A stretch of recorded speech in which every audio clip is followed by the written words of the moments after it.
இவங்க 2 பேரையுமே செருப்பாலேயே அடிக்கணும் அப்படின்னு தற்போது நம்ம இந்திய அணியின் கேப்டனான சூரியகுமார் யாதவ் ரொம்பவே அவரு கோபப்பட்டிருக்காரு. இன்னைக்கு நம்ம இந்தியா தோல்வி அடைஞ்சதுக்கு அப்புறமா போஸ்ட் மேட்ச் பிரசன்டேஷனுக்கு வந்து பேசின சூரியகுமார் யாதவ், நம்ம இந்தியா இத்தனை நாளா பாதுகாத்து வச்சிருந்த அந்த மிகப்பெரிய ரெக்கார்டு பறி போயிருக்கு அப்படின்னு சூரியகுமார் யாதவ் ரொம்பவே கோபமாக ஆக்ரோஷமாக போஸ்ட் மேட்ச் பிரசன்டேஷன்ல அவரு பேசியிருக்காரு. அது மட்டும் இல்லாம இவங்க 2 பேரால தான் இந்த மேட்ச்லயே தோல்வி அடைஞ்சோம் அப்படிங்கிற மாதிரி நம்ம சூரியகுமார் யாதவ், முக்கியமா ஹெட் கோச்சான கௌதம் கம்பீர், அதே போல இந்த பக்கம் ஹர்ஷித் ராணா, இவங்க 2 பேரும் சேர்ந்து ஜெயிக்க வேண்டிய இந்த ஆட்டத்துல இந்திய அணி தோல்வி அடைய முக்கியமான காரணமாக இருந்திருக்காங்க அப்படின்னு அடுக்கு அடுக்கா 1 இல்ல 2 இல்ல நிறைய குற்றச்சாட்டுகளை வரிசையா பதிவு பண்ணி இவங்க 2 பேரால தற்போது எனக்கு மிகப்பெரிய அளவில் கெட்ட பெயர் ஏற்பட்டிருக்கு அப்படிங்கிற மாதிரி சூரியகுமார் யாதவ் சொல்லியிருக்காரு. ஸோ இந்த கவலை வருத்தம் ஒரு பக்கம் இருந்தாலும் நம்ம இந்திய அணியின் முக்கியமான அதிரடி பேட்ஸ்மேனாக இருக்கிற நம்ம சிவம் துபே அவரும் பார்த்தீங்கன்னா இன்னைக்கு நம்ம இந்தியா தோல்வி அடைஞ்சதால சிவம் துபே அவர் கண்ணீரில் மூழ்கியிருக்காரு. ஸோ அப்படி நம்ம இந்தியா இன்னைக்கு தோல்வி அடைஞ்சதுக்கு நம்ம சிவம் துபே அடுக்கு அடுக்கா அவர் வரிசையா என்னென்ன குற்றச்சாட்டுகள் அவர் கேம்பீர் மேலேயும் அதே போல ஹர்ஷித் ராணா 2 பேர் மேலேயுமே பதிவு பண்ணியிருக்காரு. அதே போல நம்ம சிவம் துபே அவர் இன்னைக்கு வருத்தப்பட்டு கண்ணீர் விடுற மாதிரியான சம்பவமும் இன்றைய ஆட்டத்தில் அப்படி என்னதான் நடந்திருக்கு அப்படிங்கிற அந்த முழு விவரம் எல்லாத்தையுமே தெளிவா இந்த ஒரே வீடியோவில் இப்போ பார்த்துடலாம். வீடியோவை நீங்கள் கடைசி வரைக்கும் ஸ்கிப் பண்ணாம மட்டும் பாருங்க. அதாவது நம்ம இந்தியா இன்னைக்கு ஆஸ்திரேலியா அணிக்கு எதிராக ஃபர்ஸ்ட் பேட்டிங்ல ரொம்ப பெரிய அளவில் சொதப்பல், மோசமான பேட்டிங், 125 ரன்னுக்கே எல்லா விக்கெட்டையுமே இழந்துட்டாங்க. அதுக்கப்புறமா போலிங்லையாவது நல்லா பந்து போடுவாங்க அப்படின்னு பார்த்தா அப்படியெல்லாம் எதுவும் கிடையாது. ரொம்ப சுமாரான போலிங். ஹர்ஷித் ராணா அவர் எல்லாம் பார்த்தீங்கன்னா விக்கெட்டும் எடுக்கல, ரன்னையும் வாரி வழங்கியிருக்காரு. இப்படி ரொம்ப சுமாரான போலிங்கை வீசினதால நம்ம இந்திய அணி இந்த மேட்ச்ல ஆஸ்திரேலியா அணிக்கு எதிராக 14 ஓவர்லேயே ஆஸ்திரேலியா டார்கெட்டை ரீச் பண்ணிட்டாங்க. இந்தியா படுதோல்வி அப்படின்னு சொல்ல முடியாது, மோசமான கேவலமான தோல்வியை தான் தற்போது நம்ம இந்தியா அடைஞ்சிருக்காங்க. இப்படி இருக்க இதை பற்றி போஸ்ட் மேட்ச் பிரசன்டேஷனில் தோல்வியை பற்றி பேச வந்திருந்த சூரியகுமார் யாதவ் என்ன சொல்லியிருக்காரு அப்படின்னு பார்த்தீங்கன்னா, ஃபர்ஸ்ட் இந்த ஆட்டத்தில் நாங்கள் தோல்வி அடையிறதுக்கு மிக முக்கியமே பேட்டிங் லைன் அந்த ஆர்டரை கௌதம் கம்பீர் அவர்கள் இஷ்டத்துக்கு கொலாப்ஸ் பண்ணி விட்டது தான். இந்த ஆட்டத்தில் அடுத்தடுத்து வந்த பேட்ஸ்மேன்கள் யாருமே சரியா ரன் எடுக்க முடியாமல் எல்லாருமே பொட்டுன்னு மோசமாக அவுட் ஆனதுக்கு பேட்டிங் ஆர்டர் கொலாப்ஸ் ஆனது தான் காரணம் அப்படின்னு நம்ம சூரியகுமார் யாதவ் நேரடியாக டைரக்டாக கௌதம் கம்பீர் அவரை கடுமையாக திட்டி விமர்சனம் பண்ணியிருக்காரு போஸ்ட் மேட்ச் பிரசன்டேஷனில். அதாவது சூரியகுமார் சொல்கிறப்ப ஃபர்ஸ்ட் விக்கெட்டுக்கு கில் அவர் அவுட் ஆனதுக்கு அப்புறமா அடுத்து 3வது பேட்ஸ்மேனாக ஆக்சுவலாக அந்த இடத்துல நான் தான், அதாவது சூரியகுமார் யாதவ் அவர் தான் 3வது பேட்ஸ்மேனாக அவர் உள்ள வந்திருக்கணும். ஆனால் இந்த இடத்துல என்னை இறங்க விடாமல் என்னை தடுத்து நிறுத்தினது மட்டும் இல்லாமல் கம்பீர் அந்த இடத்துல சஞ்சு சாம்சன் அவரை 3வது பேட்ஸ்மேனாக இறக்கி விட்டுட்டாரு. ஸோ இதனால் சஞ்சு சாம்சன் அவராலையுமே எதிர்பார்த்தபடி இந்த பேட்டிங் ஆர்டரில் பேட்டிங் பண்ண முடியல. அதே போல் என்னையுமே 4வதாக இறக்கி விட்டதால் நானும் 1 ரன்னுக்கே அவுட் ஆக வேண்டிய நிலைமை ஏற்பட்டுச்சு அப்படின்னு நம்ம சூரியகுமார் யாதவ் பேட்டிங் லைனை கம்பீர் அவர் கொலாப்ஸ் பண்ணது தான் நாங்கள் 2 பேருமே மோசமாக அவுட் ஆனதுக்கு முக்கியமான காரணம் அப்படின்னு சூரியகுமார் யாதவ் அவர் சொல்லியிருக்காரு.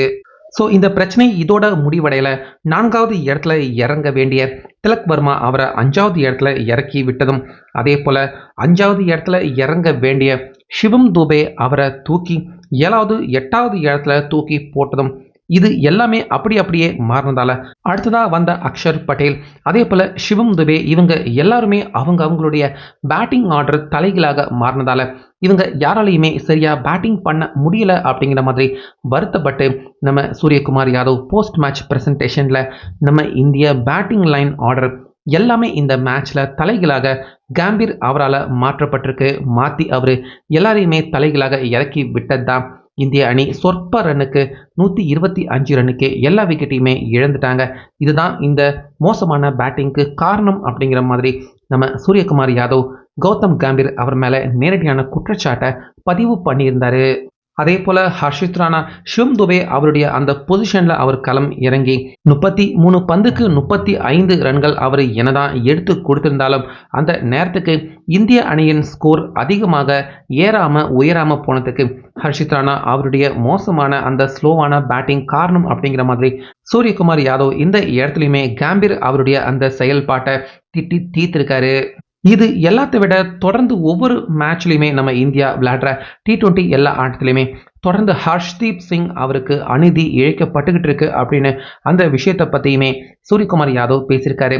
இங்க கௌதம் கம்பீர் அவருக்கு வேண்டப்பட்டவர் ஹர்ஷித் ராணா அப்படிங்கிறதால இங்க தொடர்ந்து ஹர்ஷ்தீப் சிங் அவர் கிட்டத்தட்ட T20ல 100க்கும் அதிகமான விக்கெட்டை வைத்திருக்காரு. ஆனாலுமே அவருக்கு வாய்ப்பு தரமாட்டாரு கம்பீர். நான் என்னதான் ஹர்ஷித் ராணா அவர் வேண்டாம், ஹர்ஷ்தீப் சிங் அவர் ஸ்குவாடுக்கு உள்ள இருக்கட்டும் அப்படின்னு சொன்னா கம்பீர் என்னுடைய பேச்சையே கேட்க மாட்டாரு. அவர் சீனியர் பிளேயர் அப்படிங்கிறதால என்னாலையுமே எதிர்த்து சொல்ல முடியல. தொடர்ந்து அநீதி நடந்துகிட்டு இருக்கு ஹர்ஷ்தீப் சிங் அவருக்கு. ஹர்ஷித் ராணா ஹர்ஷ்தீப் அவரை நீக்கிட்டு ஹர்ஷித் ராணா அவரை ஸ்குவாட்ல சேர்க்கிறாரு கௌதம் கம்பீர் அப்படின்னு இந்த விஷயத்தையுமே நேரடியாக நம்ம சூரியகுமார் யாதவ் போஸ்ட் மேட்ச்ல சொல்லியிருக்காரு. இது எல்லாத்தை விட ரொம்ப பெரிய அளவில் வருத்தம் அளிக்கும் விதமா சிவம் துபே அவருக்கு தான் பார்த்தீங்கன்னா இந்த மேட்ச்ல ரொம்ப ரொம்ப பெரிய அநீதி இழைக்கப்பட்டிருக்கு அப்படின்னே சொல்லலாம். ஏன்னா சிவம் துபே இதுவரைக்கும் நம்ம இந்தியாவுக்காக அவர் விளையாண்ட சுமார் 37 T20 ஆட்டங்கள் எல்லா ஆட்டத்திலையுமே நம்ம இந்தியா தொடர்ச்சியா வெற்றி பெற்றுக்கிட்டே வந்திருக்காங்க. நடுவில் 2 ஆட்டம் என்னமோ நோ ரிசல்ட் டிரா ஆகியிருக்கு. கடந்த ஆட்டம் கூட டிரா தான் ஆகியிருந்தது. ஆனா மற்ற எல்லா ஆட்டமுமே நம்ம இந்தியா ஜெயிச்சுக்கிட்டே தான் வந்திருக்காங்க. சிவம் துபே நம்ம இந்தியாவுக்காக விளையாண்ட T20 ஆட்டங்கள் நம்ம இந்தியா ஒரு T20 ஆட்டங்கள் கூட இதுவரைக்கும் தோல்வி அடைஞ்சதே கிடையாது. ஸோ இப்படிப்பட்ட ஒரு ரெக்கார்ட் உலக அளவில் எந்த ஒரு பிளேயருமே பார்த்தீங்கன்னா கைவசம் வச்சுக்கிட்டுல. 37 ஆட்டங்கள் நாட்டுக்காக விளையாண்டு ஒரு தோல்வி கூட அடையாத பிளேயர் அப்படிங்கிற ரெக்கார்ட் யாருமே T20 கேரியரில் இதுவரைக்கும் செஞ்சதே கிடையாது. ஸோ அந்த ரெக்கார்டு ஹோல்டராக இருந்த நம்ம சிவம் துபே அவரை இன்னைக்கு பொசிஷன் மாற்றி இறக்கி விட்டு அவர் சொற்ப ரன்னுக்கு அவுட் ஆகிறதுக்கு கம்பீர் முக்கியமான காரணமாக இருந்தது மட்டும் இல்லாமல் இன்றைய ஆட்டம் இந்தியாவும் மோசமான தோல்வி அடைஞ்சு கடந்த பல வருஷமா சிவம் துபே T20 கேரியர் அவர் இந்தியாக்காக விளையாட ஆரம்பிச்சதுல இருந்து கைவசம் வச்சிருந்த அந்த ரெக்கார்ட் தற்போது கம்பீர் அவர் எடுத்த அந்த மோசமான முடிவுகளால சிவம் துபே அவர் கைவசம் வச்சிருந்த அந்த மிகப்பெரிய உலக சாதனை ரெக்கார்ட் இன்னைக்கு தகர்க்கப்பட்டிருக்கு. இதனால சிவம் துபே நம்மளாலையுமே இன்னைக்கு மேட்ச்ல சரியா விளையாட முடியல. அதே போல நம்ம கைவசம் இருந்த அந்த ரெக்கார்டும் தற்போது தகர்க்கப்பட்டிருக்கே அப்படின்னு சிவம் துபே இன்னைக்கு ஆட்டம் முடிஞ்சதுக்கு அப்புறமா அவரு கண்ணீர் விட்டு அழுதுருக்காரு.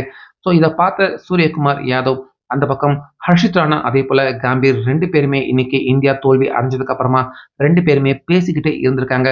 அந்த இடத்துக்கு போன சிவம் துபே 2 பேரையுமே மைதானத்திலேயே வச்சு திட்டி தீர்த்திருக்காரு. அதே போல இந்தியாவுடைய இந்த தோல்விக்கு இவங்க 2 பேருமே முக்கியமான காரணமாக இருந்திருக்காங்க. ஹர்ஷித் ராணா அவர் பேட்டிங் பண்றப்ப மோசமான ஸ்ட்ரைக் ரேட்ல விளையாண்டு இந்திய அணியின் ஸ்கோர் உயராம காரணமாக இருந்திருக்காரு ஹர்ஷித் ராணா. அது மட்டும் கிடையாது, ஒரு கேட்சையும் டிராப் பண்ணியிருக்காரு. 2 ஓவர் போட்டு 20க்கும் அதிகமான ரன்னை வாரி வழங்கியிருக்காரு. விக்கெட் கூட எதுவுமே எடுக்கல. இப்படி மோசமான பெர்ஃபார்மன்ஸ் வெளிப்படுத்திக்கிட்டு இருக்க ஹர்ஷித் ராணா தொடர்ந்து ஸ்குவாட்ல இருக்காரு. ஆனா இந்திய T20 மேட்ச்க்கு தேவைப்படக்கூடிய முக்கியமான பிளேயராக இருக்க ஹர்ஷ்தீப் சிங் தொடர்ந்து இந்திய அணியின் ஸ்குவாட்ல சேர்க்கப்படாம இருக்காரு. இது எல்லாத்துக்குமே கௌதம் கம்பீர் அவர் தான் காரணம் அப்படின்னு இந்த மேட்ச் நம்ம இந்தியா தோல்வி அடைஞ்சதுக்கு கௌதம் கம்பீர் அவர் செஞ்ச இந்த குற்றச்சாட்டுகள் எல்லாத்தையுமே அடுக்கடுக்கா பட்டியலிட்டு போஸ்ட் மேட்ச்ல தோல் உரிச்சு காட்டியிருக்காரு கௌதம் கம்பீர் அவருடைய அந்த உண்மை முகத்தை. இதை கேள்விப்பட்ட ரசிகர்கள் எல்லாருமே தற்போது கௌதம் கம்பீர் அவர் ஹெட் கோச்ல இருந்து நீக்கணும் அப்படின்னு எல்லாருமே கடுமையா கம்பீர் அவருக்கு எதிராக தற்போது பேசவும் ஆரம்பிச்சுக்கிட்டு வராங்க. ஸோ கம்பீர் அவருடைய இந்த மோசமான செயல்பாடு இந்தியா இழந்த அந்த சிவம் துபே அவருடைய அந்த பல நாள் பல வருட ரெக்கார்டு, முக்கியமாக ஹர்ஷித் ராணா தொடர்ந்து ஸ்குவாட்ல அவர் இடம் பிடிச்சிக்கிட்டே இருக்கிறது, ஹர்ஷ்தீப் சிங் அவர் விளையாட முடியாமல் போகிறது, இந்த எல்லா சம்பவங்கள் எல்லாத்தையும் சேர்த்து நம்ம இந்தியா இன்னைக்கு மோசமான தோல்வி அப்படிங்கிற ரிசல்ட் வந்திருக்கு. இதை பற்றி உங்கள் கருத்து என்ன அப்படிங்கிறத கமெண்ட்ல சொல்லுங்க.